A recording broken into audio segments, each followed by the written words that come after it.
No to w drogę. 100 dni prawie spędziłem tutaj w tym pokoju, na tym łóżku. I chyba ostatni raz się zdecydowałem coś takiego, bo za długo. Santiago śpi, jak widać.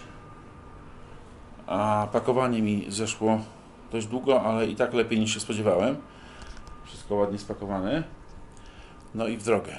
I nasz hotel, z którym się żegnamy wszyscy. No i jedziemy w trójkę. Bye bye Chile. Sun ma bardzo dobry humor, jak widać. Bye bye Chile. A tu Luis, nasz mechanik. Będzie z nami leciał, o którym wspominałem. Ok, bagaże nadajemy, bo muszą to przez kontrolę przepuścić i przyniosą nam do samolotu. A każdy ma bagaże co najmniej 3. Ale może to i dobrze, bo nie trzeba z tym chodzić po lotnisku. No i już lżej się duże bagaże. Idziemy teraz na normalną odprawę paszportową.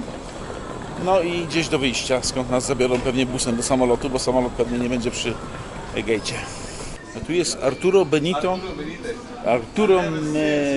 Benitez. Jego imieniem jest lotnisko. I jak się Atisu słucha, to zawsze mówią Arturo Benito Benitez Airport. Merino Benitez. Za ostatnie chilijskie peso jeszcze kawę na podróż. Koledzy też kupują i jedziemy do samolotu busem. Zaraz. No i ostatnie zdjęcia. Ostatni odlot na tym malowaniu. Mechanicy nas czekają,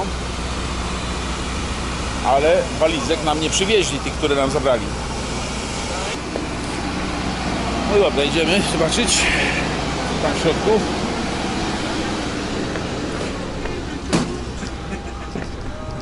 Dobry humor, dopisuję. Słowacy tu są? Słowacy takie można, ale on nie Czesi. To jak, ty Czech jesteś czy No Słowak? jesteś, A ja mówiłem do kamery, że ty Słowak jesteś. Kurde mole. Nie może.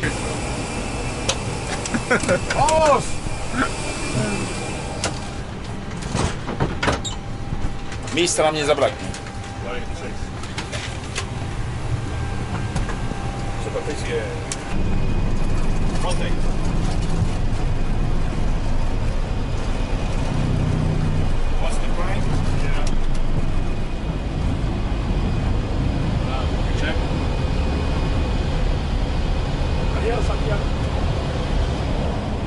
I rozpoczynamy pierwszy odcinek, gdzie nie jesteśmy załogą lecącą, tylko deadhead tak zwaną na pasażera z Santiago w Chile do Barranquilli w Kolumbii.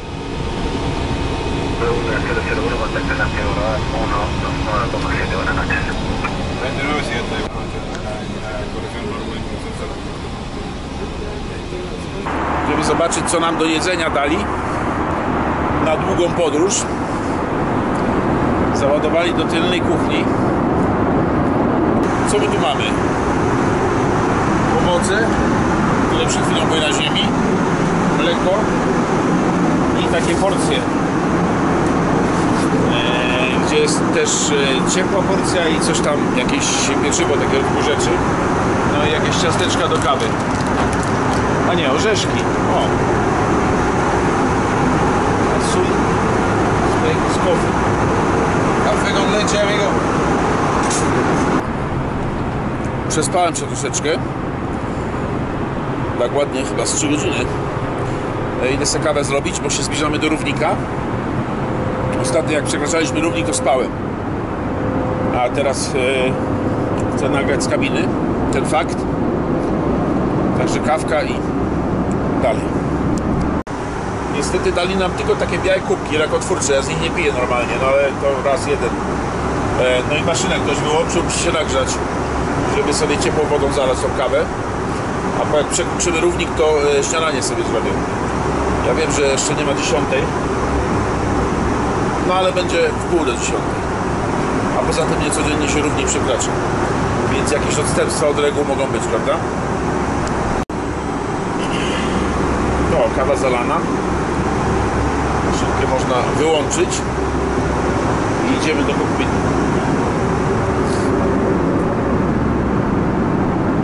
Oczywiście, ponieważ na pokładzie są sami piloci. Kokpit może być otwarty, prawda? Sun śpi tutaj, jak widać. Może długi jest, to trochę wystaje.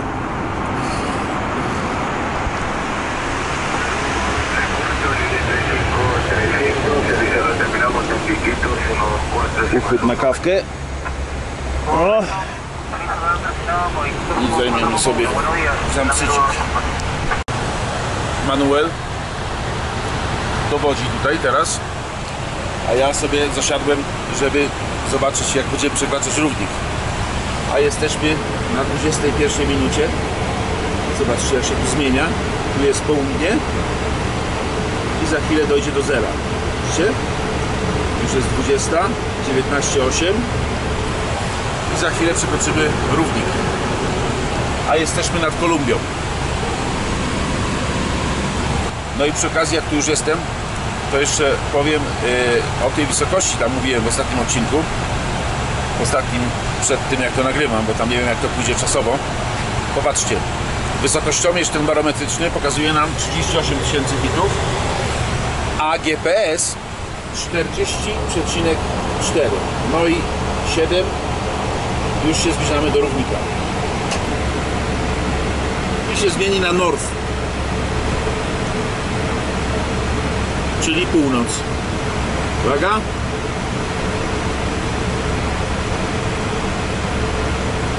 I przekroczyliśmy równik i jesteśmy już na półkuli północnej. Widok się nie zmienił. Idę zaraz zrobić śniadanie. No to skoro już jesteśmy na półkuli północnej, to trzeba coś zjeść. Mniej więcej wiem, jak się to obsługuje. Spróbuję sobie coś podgrzać. Dobra, wołowinkę wybrałem. No i będziemy ją podgrzewać. To jest taki piec na kubek z tego powietrza. Taki normalny, konwekcyjny. Jeszcze stopnie ustawiłem. Ileś tam minut. I start. No i się ugotowało chyba. Się też podgrzało.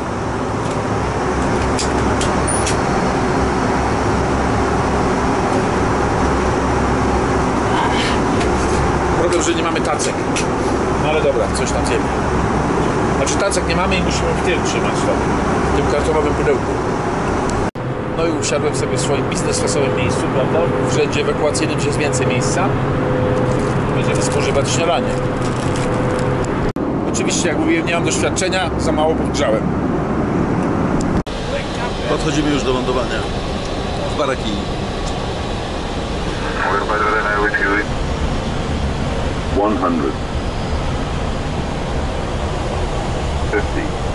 100, 50, 40, 30, 20, retard, 10, 5. Spoilers. Reverse green. Diesel. No i drzwi otwieramy.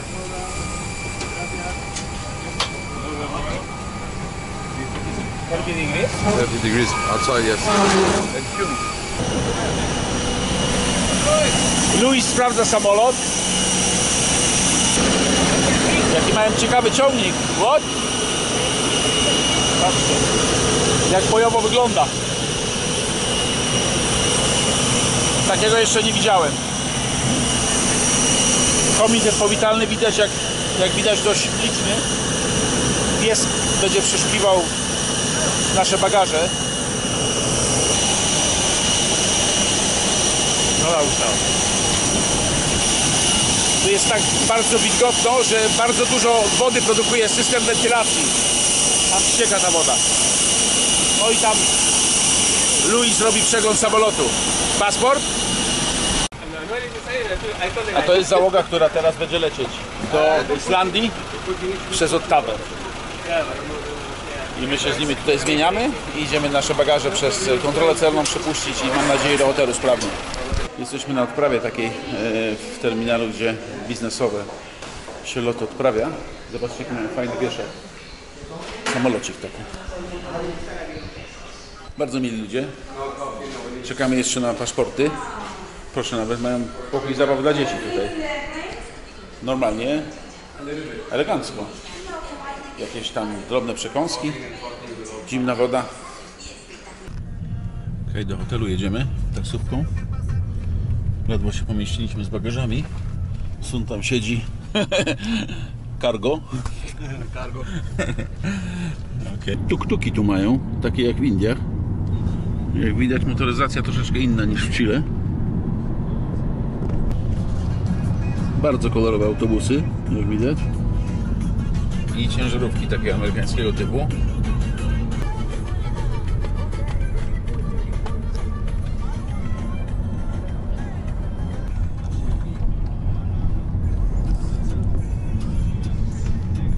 No już dojeżdżamy do hotelu, gdzieś tu w centrum jesteśmy.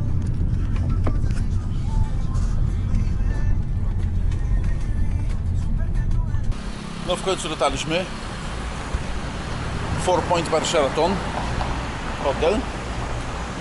Tak raczej w centrum. No była chwila odpoczynku w hotelu. A teraz idziemy coś zjeść tutaj niedaleko. Chciałem się wybrać na dłuższą wycieczkę taką po mieście. Ale nie wiem, no wyczytałem, że nie do końca to jest bezpieczne. Nie tak jak w Rio. Nie ma zbyt dużo źródeł na ten temat, informacji. Więc chyba odpuściłem to. I nie będę się wybierał gdzieś dalej. Tym bardziej, że no, piszą, żeby z jakimiś kamerami i tak dalej nie chodzić. Porywają ponoć. Aczkolwiek z drugiej strony niby jest napisane na oficjalnych stronach, że to akurat miasto razem z paroma innymi jest bezpieczne. No ale sam nie wiem. Te przedmieścia nie wyglądały dobrze, jak jechaliśmy samochodem. Tutaj wygląda tak, no na pewno gorzej niż w Santiago. Dużo. No zobaczymy. Autobusy mają niesamowite. No idziemy. No tutaj mówił Sun, że próbował wybrać pieniądze z bankomatu, mu się nie udało. Takie ładne drzewo z takimi fioletowymi kwiatuszkami, które spadają, jak widać.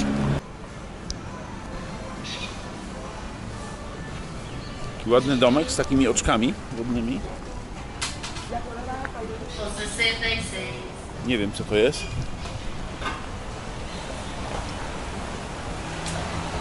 A tutaj grają. Boleta. A to jest bingo, czy co to jest? Bingo. Sorry, zapytałem go po polsku. Bingo.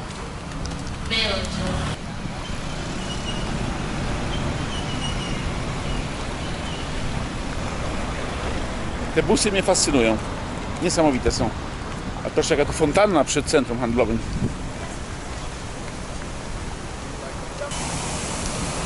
Niestety pogoda taka niewyjściowa, jak widać. Ale tu nawet ładnie.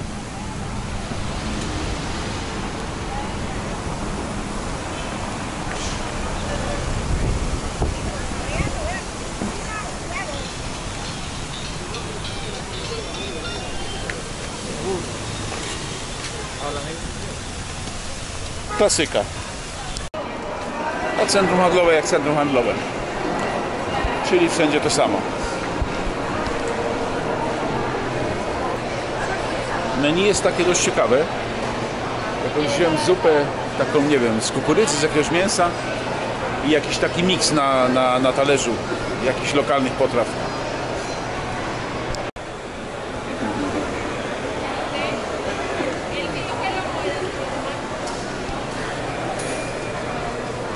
Grill na żywo. No nie ma tu takich tłumów jak w Santiago pokazałem, ale ciekawostka jest tutaj taka, że krzesła są przytwierdzone do podłogi. Jak w naszych filmach z dawnych czasów, że widelce i łyżki były przytwierdzone do stołu. No i dostarczyli, znaczy poszliśmy sobie po to. Wygląda bardzo dobrze. Jeszcze tylko zupka dla mnie, tam jakaś taka dziwna. I zapomniałem powiedzieć, Tama Maitei i bon appétit. bon appétit. Tak jest. Zupka okazała się całym posiłkiem. Ale to dobrze, bo ja od tego posiłku w samolocie zjedzonego rano nic więcej nie jadłem. No i jest przed 6 lokalnego czasu, czyli zgodnie z zasadami. Idziemy do marketu jeszcze kupić wodę mineralną do picia i jakieś kółko zrobimy i do hotelu.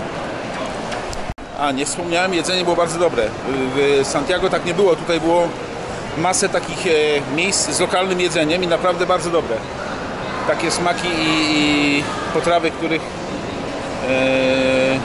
no, nie widziałem do tej pory. Jak ta zupka taka dziwna. Super. Stanowisko z owocami jest całkiem przyzwoite, no ale to nie ma co dziwić się temu. A reszta to tak standardowo. Proszę, jaka ładna iluminacja fontanny. Ale... O, i palmy podświetlone elegancko. Ale Sun, czyli pierwszy oficer, był przedtem tutaj niedaleko i mówi, że po tych uliczkach tam nie czuł się bezpiecznie, także w sumie chyba dobrą decyzję podjąłem, żeby gdzieś nie iść dalej. Poprzestaniemy tym razem na bliskiej okolicy. To na dachu hotelu.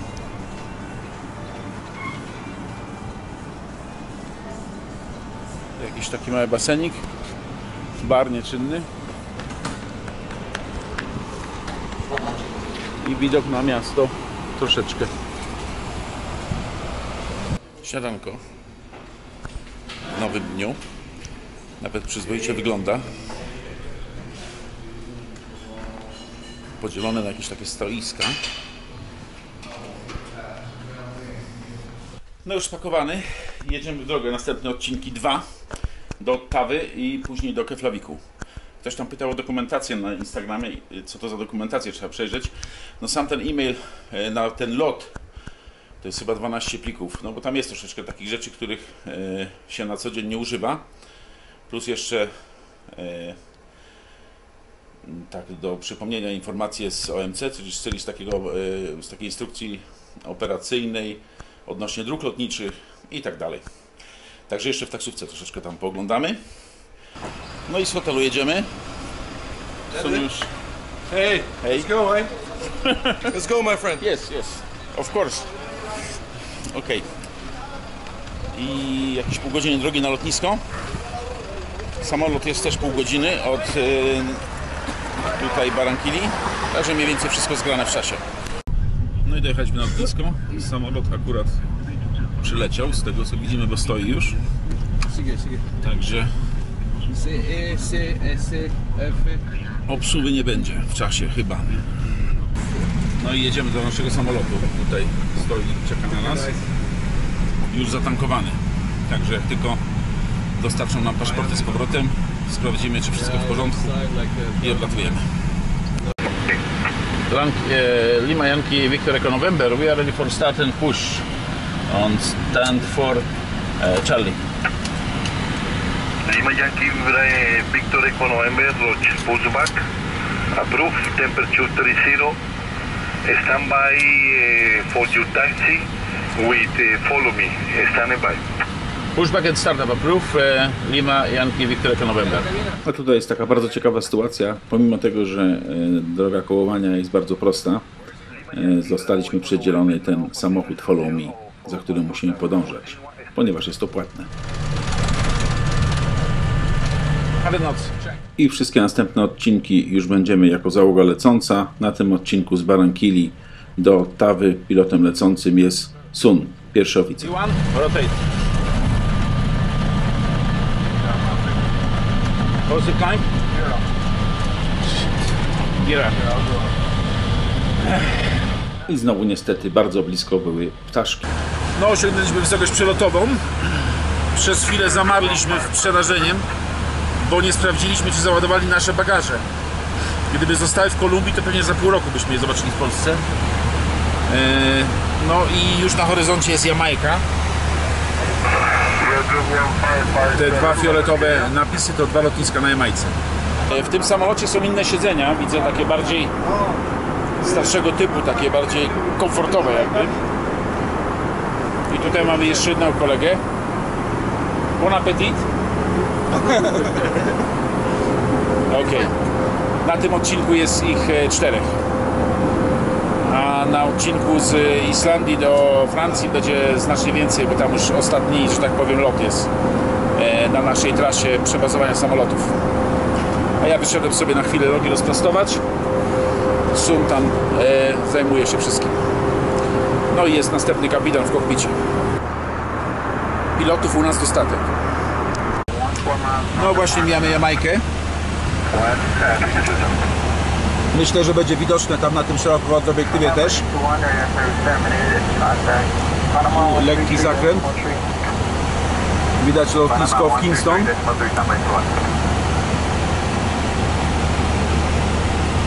No i dalej nad Kubą i Bahamy. Jeszcze zostało 4 godziny lotu.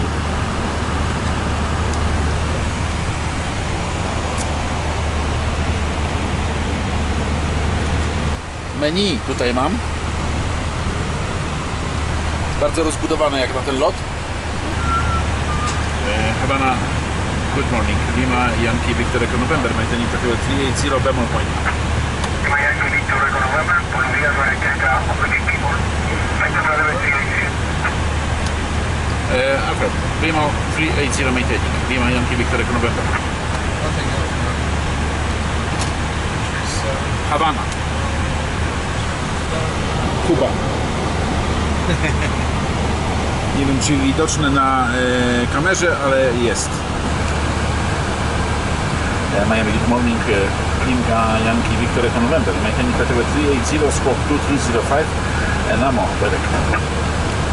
Lima Yankee Victor Echo November Miami Center, Roger. Miami Center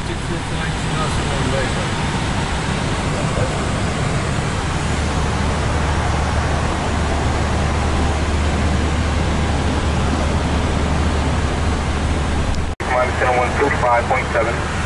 125.7, good day.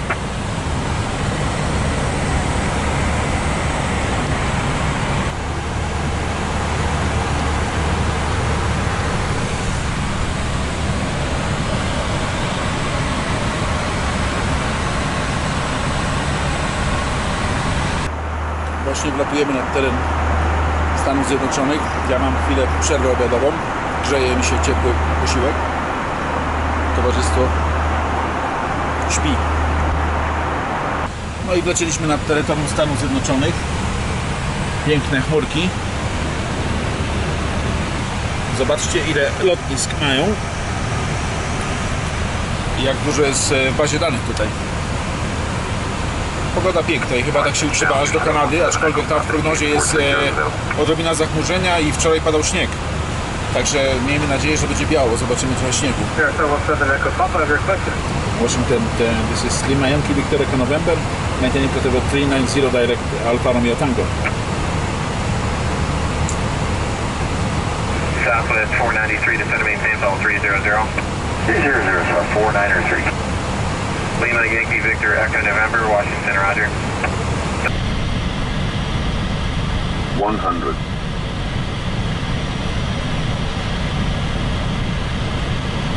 50, 40, 30, 20, retard, retard, retard. 5. Spoilers. Reverse green and diesel. Yes, to the right road. Śnieg pada tutaj troszeczkę, także zaraz wchodzę do środka, bo nie chcę mi się kurtki szukać, ale już na Islandię będę musiał znaleźć.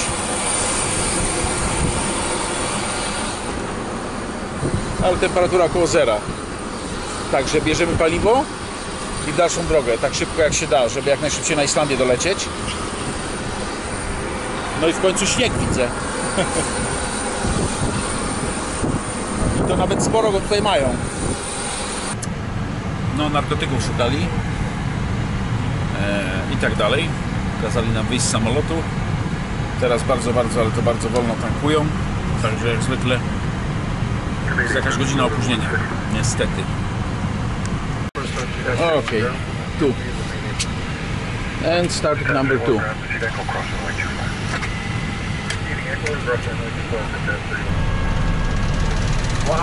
Check.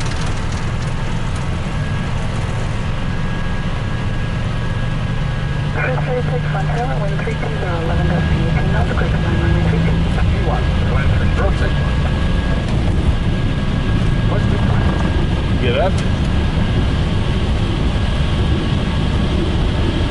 Start.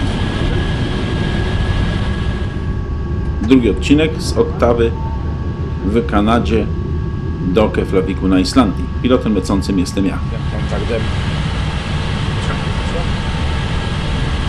Nad Kanadą jesteśmy, ale zachmurzenie pełne. Czas karmienia. Przed 6. Zgodnie z zasadami. No i takie tam posiłki.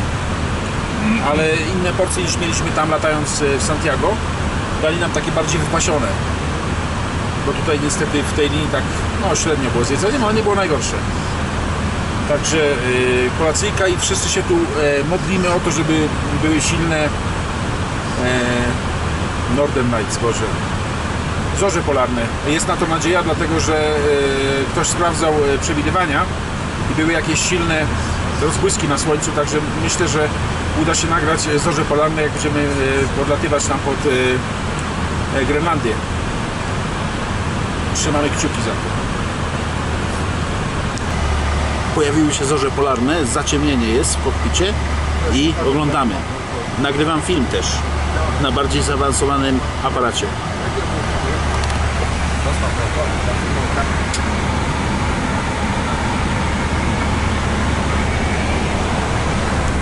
Na kamerze sportowej chyba nie będzie widać, ale jest niesamowicie, niesamowicie.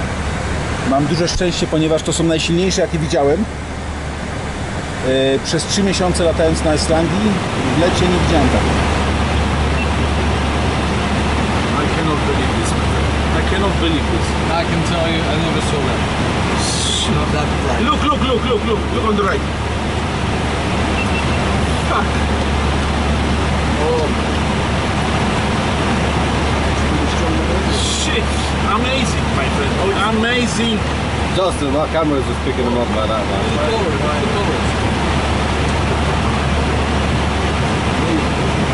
Guys, look at the covers on the right. Wow, look at 12 o'clock, man. Can I? Look, it even picks up like that. Look how it moves now.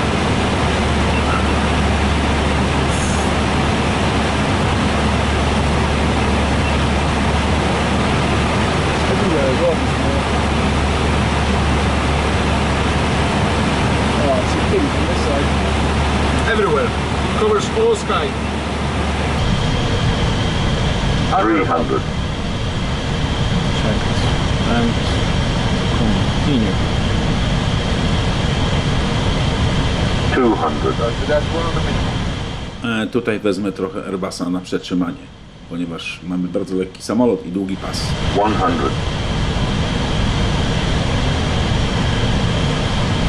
50, 40, 30, 20.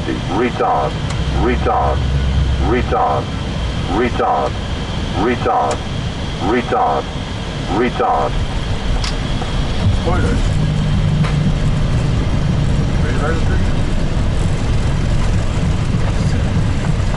Just for low runway.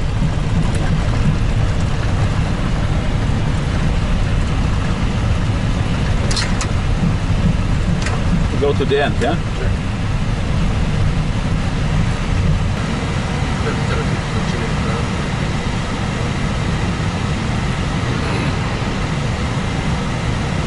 Oh, normal marshaller finally again. Parking deck is set, and 3 minutes we have. We Yes. did the mission. Yes, We're we safe. did the mission, we're Thanks, safe, my we are God. in Iceland, jesteśmy na Islandii. I nagraliśmy zajebiste... Jendek, give them first Jendek? the Jendek, We then have- we'll we make have. a photo and these things. Come on, let's go. Let's go. Okay, Jendek, I don't have it. We have one. For my YouTube fan. Say hello. Yes. Hi. Hey, Dzień dobry. O! Dzień dobry. Do widzenia. Do widzenia. Do widzenia. Do widzenia. Okej, jesteśmy na Islandii i oddychamy bardzo świeżym powietrzem tutejszym.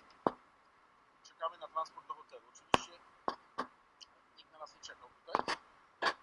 W sensie ani załogi nie ma, tej, która zabiera samolot. W zasadzie nikogo nie ma. Dobrze, że gość co tam jest. Coś troszeczkę zrankował. Ale i tak nie wiemy, ile mamy tam tej następnej załodze zabrać tego paliwa. Także do hotelu. Nareszcie do hotelu. Dzień dobry w nowym dniu. Lotnisko w Keflaviku. Idę wypożyczyć samochód, bo jest plan. Mianowicie muszę odwiedzić pewne miejsce, między innymi, do którego nie wybrałem się wtedy, jak tu byłem, ponieważ myślałem, że jeszcze będziemy stąd latać. No, że jest okazja. Mamy ponad 24 godziny tutaj na miejscu odpoczynku. No to w drogę. Zapomniałem dodać dla mojej małżonki kochanej, że czapeczkę znalazłem. To najważniejsze w tym wszystkim, bo wieje trochę. Okej, śniadanko szybkie. Szału nie ma, no ale coś trzeba zjeść przed wyjazdem. I samochód jeszcze muszę wypożyczyć. W wypożyczalni jestem, tutaj same Polki. Normalnie tam wszystko z Polski, ewentualnie z Litwy. Bywałe. W telewizji będziecie. Znaczy na YouTube. Tak. Tak. Bardzo miło, naprawdę bardzo miło. Jak oczywiście z rodakami. Jak wiecie, to jest 20 tysięcy, tak? 25 tysięcy No Polaków? jesteśmy Polaków największą mniejszością. No. Bardzo miła obsługa, przemiła. Polecam, jak ktoś się tutaj wybierze kiedyś, to tu w tym miejscu, na terminalu, znajdzie. Biorę samochód i jadę. Wypożyczyłem samochód. Trwało to troszeczkę oczywiście dłużej niż się spodziewałem. Jadę takie jedno miejsce zobaczyć. I taką wycieczkę jeszcze dookoła. Mam nadzieję, że pogoda będzie lepsza tam dalej w głębi lądu, bo tutaj pada. Ale tu pogoda bardzo zmienna jest. Trochę mam pecha, bo prognoza na pojutrze, na jutro nawet, już jest dużo lepsza.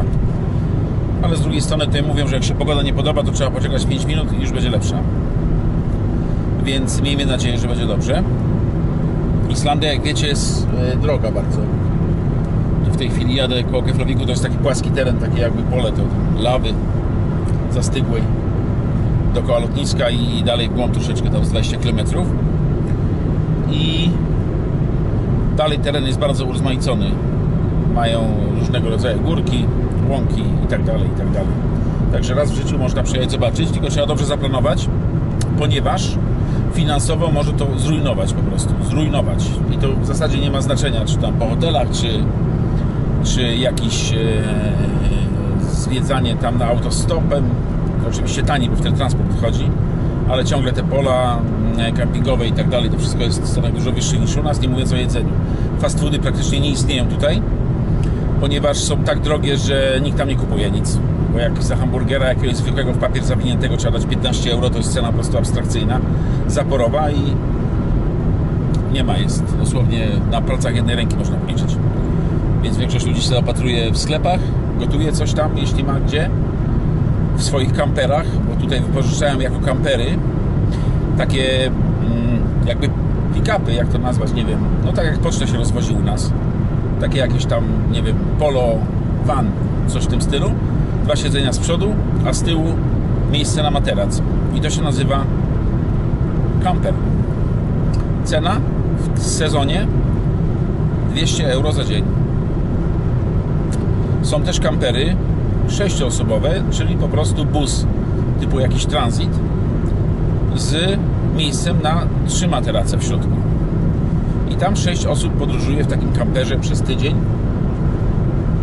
Ja myślę, że jak wytrzymałem przez tydzień w takich warunkach, to w zasadzie mogliby się wszyscy razem do kupy ożenić i zamieszkać w kawalerce w Warszawie na przykład. Bo ja sobie nie wyobrażam. No ale jak trzeba. Dobrze, już dojeżdżam. W każdym razie taka uwaga, że naprawdę gdyby się tutaj ktoś wybierał, to trzeba z wyprzedzeniem pomyśleć, popatrzeć, bo ja tutaj płaciłem za praktycznie na koniec sezonu za pokój w hotelu na końcu wyspy. Najtańszy, jaki znalazłem na Booking.com, 2 godziny przed przyjazdem tam. No może trochę więcej. Proszę ja Was, 85 euro. Pokój z łazienką na korytarzu. 4 stopnie na dworze.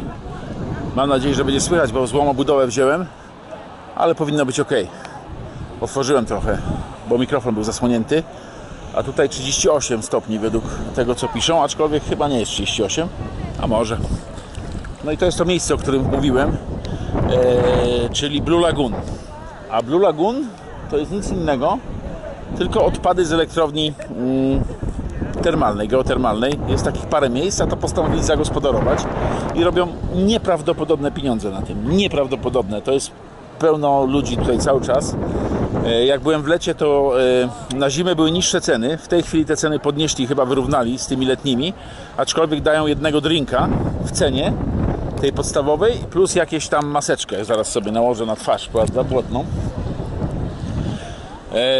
No ciekawe miejsce, naprawdę ciekawe miejsce. Polecam. Przynajmniej raz, jeśli ktoś się tu wybierze.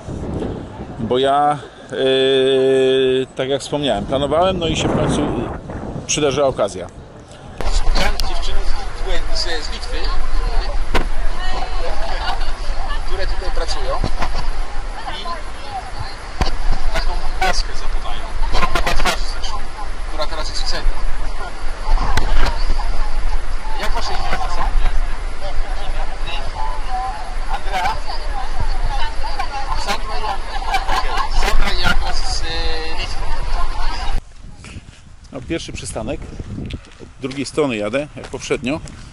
Jak byłem tutaj w lecie. Tutaj normalnie tam z daleka to widać lodowce. Ale teraz takie zachmurzenie jest. Niestety przechodzą takie chmury. Taki jest kaldera wulkanu. Zaraz wejdziemy do środka. No i weszliśmy na teren. Znaczy weszłem. Wszedłem.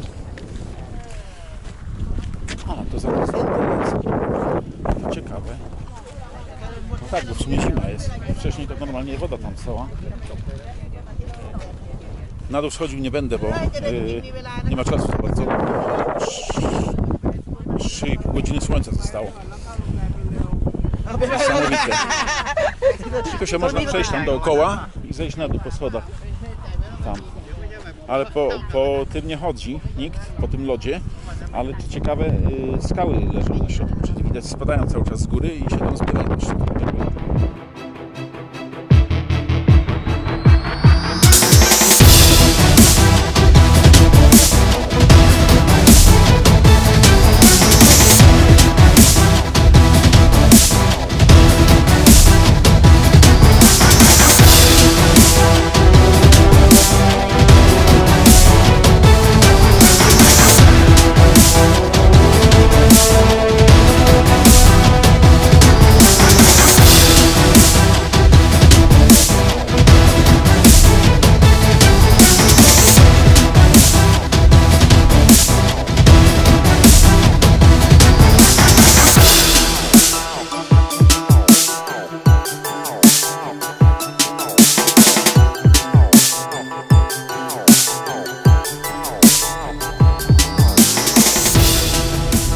Takie deszcze przechodzą, takie chmury i chwilę mi się udało, nie podało, a już teraz zaczyna tu padać w tym miejscu. No ale jedziemy dalej, tam dalej jakby troszeczkę jaśniej jest, a w tamtym kierunku się właśnie udajemy. Tutaj jakieś łąki są i takie jakby kempingi jakieś, których tu jest dość dużo. Tutaj pełno jest takich wzgórz jak to, które są tak poprzecinane jakby takimi strumykami małymi i potrafi być na jednej górce tych strumyków kilkadziesiąt. Oczywiście w tej chwili te strumyki są zamarznięte, no i trawa nie jest zielona, tylko taka wyschnięta, także latem wygląda to bardziej zielono. No jestem na miejscu, tu przed chwilą wybuchł ten mniejszy, bo jest taki większy też, który wybucha co 2 godziny ponoć, aczkolwiek na tablicy jest napisane całkiem inaczej, że wybucha tylko po trzęsieniach ziemi, a mi się wydaje, że jak byłem tu pierwszy raz, to w ogóle inaczej było napisane, więc poczekamy na ten mały powinno się udać nagrać. To jest taki ciepły teren jakby tutaj. Tam mówią, że 100 stopni ma to, co jest ogrodzone, ale tam lód jest, więc chyba nie wszędzie jest te 100 stopni. No i tak widać popularny teren. Ludzie przychodzą, czekają, oglądają wystrzeliwujące gejzery.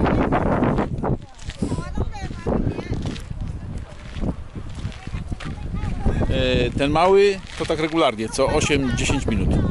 To mi się powinno udać nagrać, może nawet z 2 ujęć.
Patrzcie, jaki autobus mają.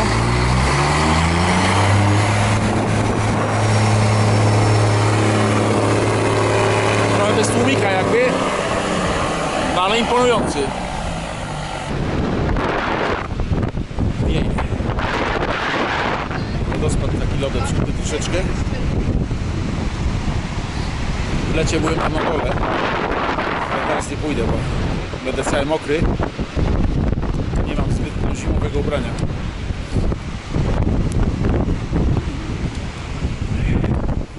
Ale jest niesamowity.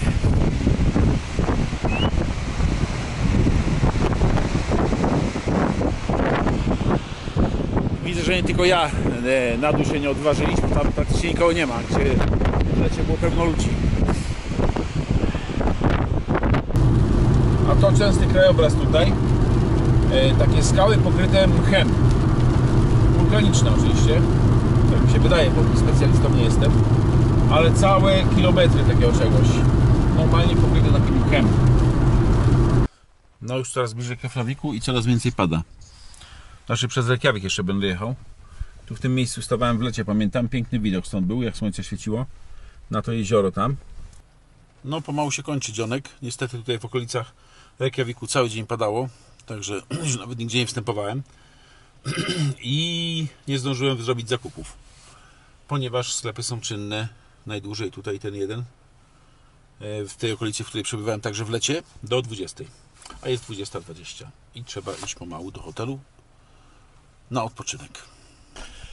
No, ostatni dzień na Islandii mi się jak zwykle bardzo dobrze spało, wręcz powiedziałbym, że rewelacyjnie. Samolot jakieś 40 minut od lotniska. Także idziemy zjeść śniadanie. No i na lotnisko z całymi bagażami. I ostatni odcinek do Francji. Czekamy na wejście. Wiecie, zawiozą nas busem do samolotu. Bagaże też już nadane. Także w ostatni odcinek w drogę. Znaczy ostatni nasz odcinek, bo później jeszcze samolotem do Polski. Idziemy do samolotu. Długa droga, ponieważ z terminala do miejsca, gdzie stoi samolot, jest parę kilometrów. To jeszcze proszę pomachać tutaj do mnie, do kokpitu, żeby wiedzieli, że tu Polacy są, bo ja nagrywam kamerą.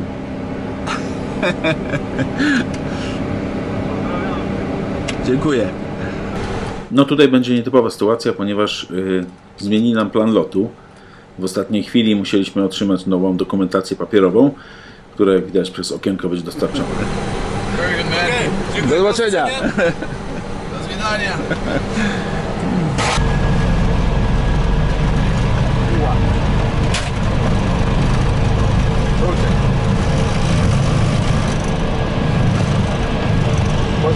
Yep. Nav. I ostatni odcinek z Keflaviku do Francji na lotnisko Châteauroux. Ja również jestem pilotem lecącym na tym odcinku.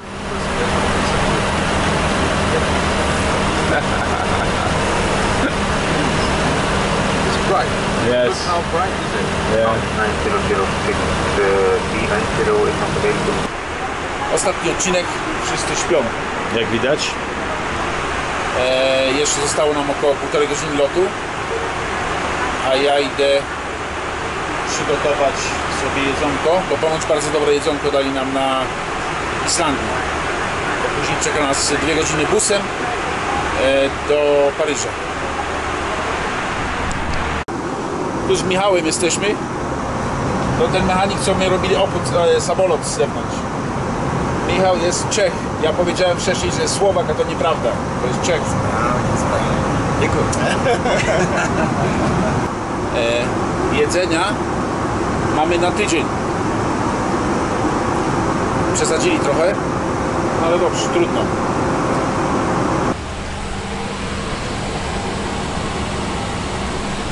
No właśnie Erlingus pod nami przeleciał. Jesteśmy krótko przed Londynem, nad Anglią. Słonecznie, jak widać, bardzo mocno, muszę wrócić oczy. No i zostało nam w tej chwili godzina lotu. No i w końcu będziemy na francuskiej ziemi, na lotnisku w Châteauroux. I z Châteauroux busem do Paryża. No i z Paryża samolotem do domu. Także już bardzo blisko. Nareszcie. Francja, wybrzeże. Śliczne w słońcu i w ładnych chmurkach, czyli już nad kontynentem praktycznie jesteśmy. Charlie Delta.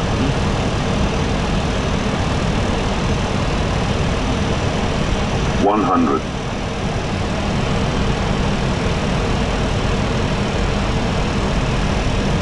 $50, $40, $30, $20. Retard. Retard. 5. Spoilers. River's green. Excel. Mało breaking. Check.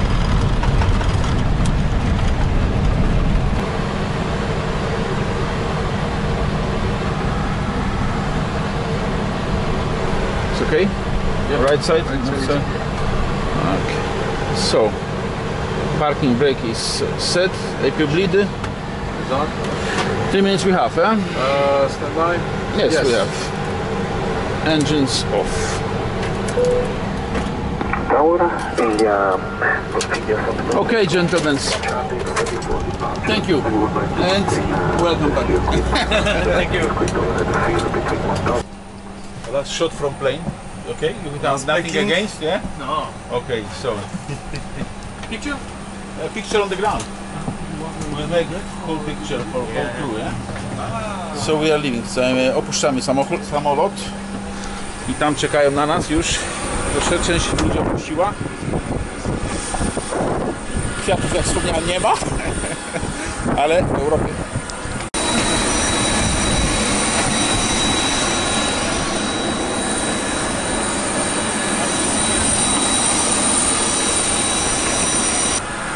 Thunderstorm is coming.